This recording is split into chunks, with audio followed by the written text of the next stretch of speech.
सर्व शेतकऱ्यांचं आपल्या यूट्यूब चॅनलवरती स्वागत आहे.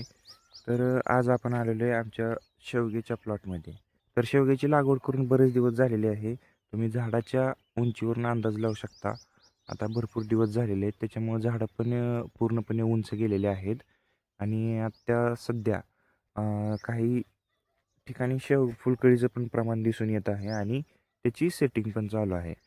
आणि अशा पद्धतीनं काही शेंगा पण लागलेल्या आहेत.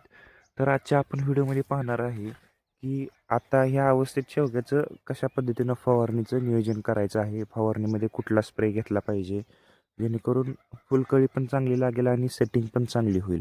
आणि जे काय अशा पद्धतीच्या ज्या शेंगा आहेत त्या पूर्णपणे साईजला चांगल्या बनतील. आणि जे काही बुरशीजन्य रोगाचा अटॅक आहे तो कशा पद्धतीनं आपण कमी करू शकतो, त्याला कुठली फवारणी घेतली पाहिजे, तर हे या व्हिडिओमध्ये आपण पाहणार आहे. तर आता बऱ्यापैकी झाडं पण उंच गेलेली आहेत. फुलकळीचं प्रमाण पण सध्या कमी झालेलं आहे. आणि मार्केटमध्ये जर पाहायला गेलं तर शेवग्याच्या शेंगाला आता सध्या रेट पण बऱ्यापैकी चांगले दिसून आले आहेत. कारण की मागच्या वर्षी जर पाहिलं ह्या टायमिंगला ₹15, ₹10 अशा पद्धतीनं रेट होते. तर आता सध्या ₹30 रेट आहेत. 25 ते 30च्या दरम्यान सध्या रेट चालू आहेत मार्केटमध्ये. त्याच्यामुळं शेवगा आता सध्या शेतकऱ्यांना परवडतोय पण. आणि त्याच्यासाठी आपण योग्य नियोजन कसं केलं पाहिजे, तर हे आपण आज या व्हिडिओमध्ये पाहणार आहे की योग्य नियोजन म्हणजे काय. सध्या रेट तर चांगले आहेत. फुलकळी पण शेवग्याला लागली पाहिजे आणि सेटिंग पण चांगली झाली पाहिजे. तर ह्याच्यासाठी आपण आज एक स्प्रे घेणार आहे. तर या स्प्रेची तुम्हाला माहिती या व्हिडिओमध्ये सांगणार आहे. त्याच्यामुळे व्हिडिओ शेवटपर्यंत पहा. तर बघूया आपण सध्या प्लॉटची अवस्था काय. सध्या जर पाहायला गेलं तर बऱ्यापैकी कुठं कुठं फ्लावरिंग ही भरपूर दिसून येत आहे. अशा पद्धतीनं अशी सगळीकडेच दिसून येते. हे बघ, आता इथं नवीन कळीस निघायला चालू झालेली आहे अशा पद्धतीनं. आणि काही ठिकाणी सेटिंग पण चालू आहे. हे पहा, अशी लहान लहान सेटिंग कुठं कुठं दिसून येते. हे पहा, इथं अशी लहान सेटिंग दिसून येत आहे. आणि काही डेव्हलपिंग स्टेजमध्ये आहेत. अशा पद्धतीनं झालेले आहेत. तर शेवग्याला काय आहे की अशा पद्धतीचे जे शेंगा आहेत याचा गर पूर्ण भरला पाहिजे आणि याची साईज जाडी चांगली झाली पाहिजे. तर याच्यासाठी पण आपण आज एक स्प्रे घेणार आहे. तर सगळ्यात पहिल्यांदा महत्त्वाचं म्हणलं तर जे काय आपल्याला झाडं मोठी झालेली आहेत, आता सध्या फुलकळीचा थोडं कमी दिसून येते. तर फुलकळीसाठी आपण एक स्प्रे घेणार आहे. त्याच्यामुळं फ्रूट सेटिंग आणि फ्लॉवर सेटिंग ही बऱ्यापैकी आपल्याला चांगली दिसून येईल. हे पहा, अशा पद्धतीनं नवीन कळी लागायला चालू झालेली आहे या जुन्या शेंगा.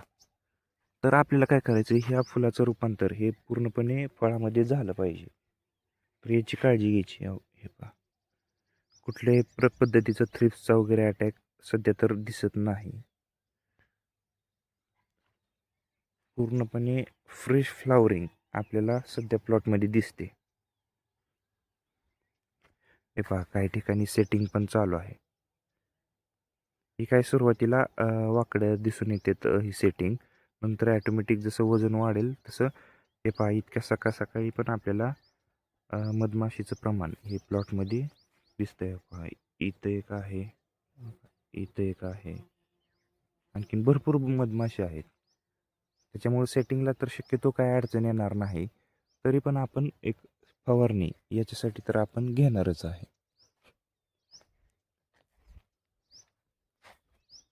हे पहा, या झाडाला भरपूर सेटिंग दिसायला लागलेली.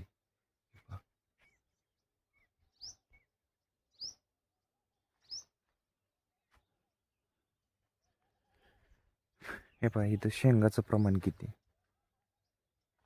हे बघा सेटिंग. आपण मागच्या वेळेस जी फवारणी घेतली होती ती काय आपण चॅनलवरती टाकली नव्हती.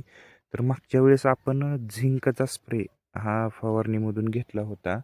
तर त्या झिंकच्या स्प्रेमुळं हे पहा, अशा पद्धतीनं पूर्णपणे फ्रूट सेटिंग झालेली आहे. जे काय फळाचं रूपांतर म्हणतो, फुलाचं रूपांतर फळामध्ये होणं, तर हे अशा पद्धतीनं झालेलं आहे.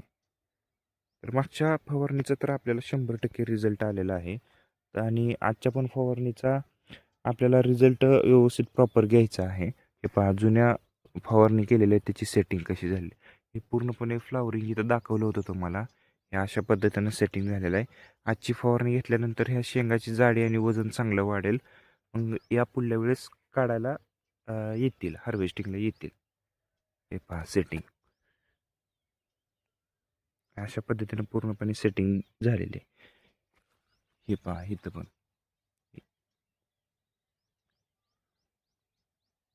तर चला बघूया आजच्या फवारणीमध्ये आपण काय काय घेणार आहे. तर हे पहा आपला पूर्ण हा फवारणीचा सेटअप आहे. STP 200 लिटर पाणी केलेलं आहे. आपल्याला एवढा शेवग्यासाठी 200 लिटर पाणी लागतं फवारणीला. तर ही फवारणी आपण घेऊन आलेलो आहे. काय डिझेल आहे STPसाठी. आपण सगळ्यात पहिल्यांदा हे महाफीड कंपनीचं महाफ्लोरा, तर ह्याचा आपण स्प्रे घेणार आहे. महाफ्लोरामध्ये काय येतं, NPK हे 45-28% प्लस ट्रेस एलिमेंट येतात. हे सगळ्यात पहिल्यांदा फ्लावर म्हणजे फुलकळी काढण्याचं काम आणि ते फुलकळीचं फळात रूपांतर करण्याचं काम हे महाफ्लोरा करत असते. तर ह्याचा आपण एकरासाठी 1 किलोचा स्प्रे आपण घ्यायचा आहे. 200 लिटर पाण्यासाठी आपल्याला 1 किलो वापरायचं आहे. तर दुसरं हे बुरशीनाशक आपण घेणार आहे, जे की रोको आपल्याला ॲडव्हान्स कंपनीचं भेटलेलं आहे.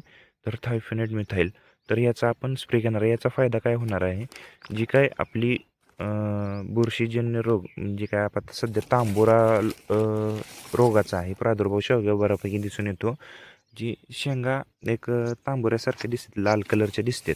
तर ते पूर्णपणे कव्हर होण्यासाठी आपण ह्याचा मॉर्सचा आपण फवारणी घेणार आहे. आणि जी काही कुठं आळी दिसून येत आहे, तर आळीसाठी आपण इमामेक्टिन बेन्झोएट ह्याचा 100 ग्रॅम वापर करायचा, ह्याचा 250 ग्रॅम आणि ह्याचा 1 किलो. तर महाफ्लोराचं आणखीन वैशिष्ट्य काय माहिती आहे का, जी काय शेंगा मोठ्या झालेल्या आहेत, सेटिंग झालेले आहेत, तर त्या फुगवण्याचं आणि त्याचं वजन वाढवण्याचं पण काम ह्या महाफ्लोराचं करत असतं. कारण की ह्याच्यात पोटॅश पण आहे.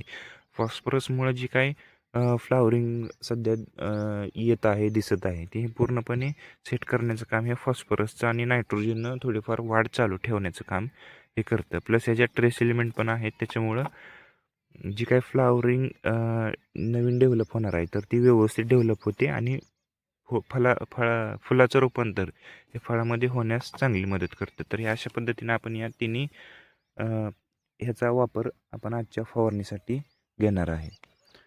तर धन्यवाद शेतकरी मित्रांनो. व्हिडिओ आवडला असेल तर चॅनलला नक्की सबस्क्राईब करा आणि व्हिडिओला लाईक करा.